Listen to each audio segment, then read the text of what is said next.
That rain chance, those shower chances, we are going to start to see some more of that cloud coverage, and that's exactly kind of what we're seeing here in the Rose City.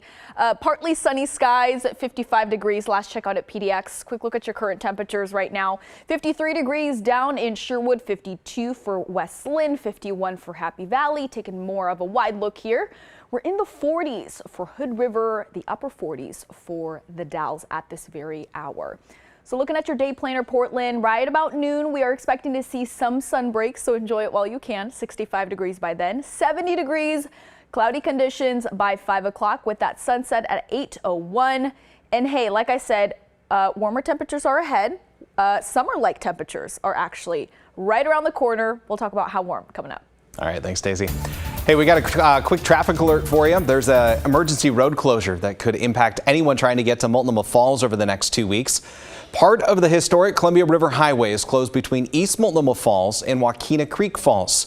Crews are having to make structural repairs to a viaduct. NODOT says the closure could last through Labor Day weekend. This does not, however, impact traffic on I-84. For the latest, head to tripcheck.com. A Portland teacher stands accused of trying to lure a minor online. 38-year-old Craig Douglas Myers is a math teacher at Hosford Middle School. He was caught in an undercover investigation where a detective pretended to be a 13-year-old.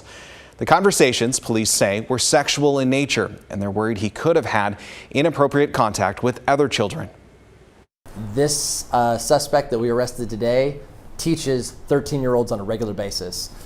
We don't know that they have done anything illegal or committed any offense with any of them. However, it's incredibly concerning for us that he was choosing to surround himself with the very people that he was seeking out to have a sexual relationship with.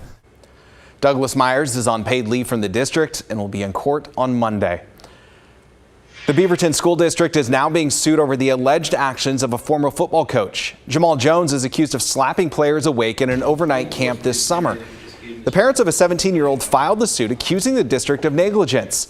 Court documents state the district should have foreseen the chance of Jones causing harm, claiming there were past incidents of verbal and physical assaults against students. The family's asking for $125,000. The coach has resigned and is facing 12 counts of misdemeanor harassment.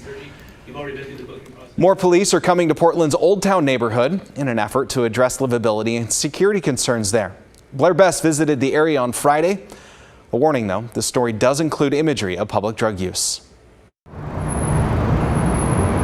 Ask anyone. Portland's Oldtown neighborhood is facing a crisis. There's obviously a lot of suffering here. Yeah, it's definitely been a tough few years for the neighborhood. And that's not lost on Portland police.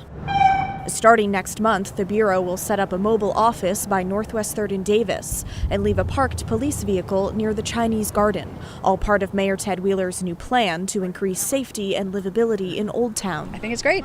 You know, we're struggling down here. Jesse Burke runs the Society Hotel across the street from the planned mobile police unit.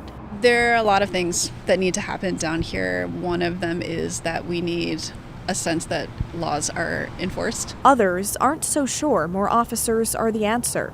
I think the cops are kind of the wrong tool to throw at the problem. You know, there's a lot of people struggling and suffering, and I wish that the solutions could just be continuing to invest in their well-being and housing. Lots of people are living on the street and are addicted to drugs. A block away, a meth pipe is passed down this line of people. The police are already here, and they're not really doing anything to help. There aren't any resources or anything. They're just getting people in trouble. That's her take. Yet for months, officers have increased walking beats in the area, pairing with outreach workers to help people like her addicted on the streets. All right, so we're about a block away from where that mobile police unit will be here off Northwest 3rd and Burnside. And this is where Portland police responded to a stabbing around 9:30 Thursday night. One person was injured and taken to the hospital.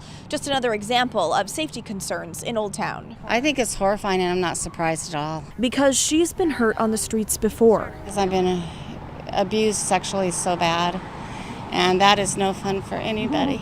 And this man tells us he was shot last month, not far from where he's sitting now. I did. So, me and my girlfriend, we still suffer over my wounds. I'd like to see more money spent on providing housing and healthcare and things that actually help people's lives.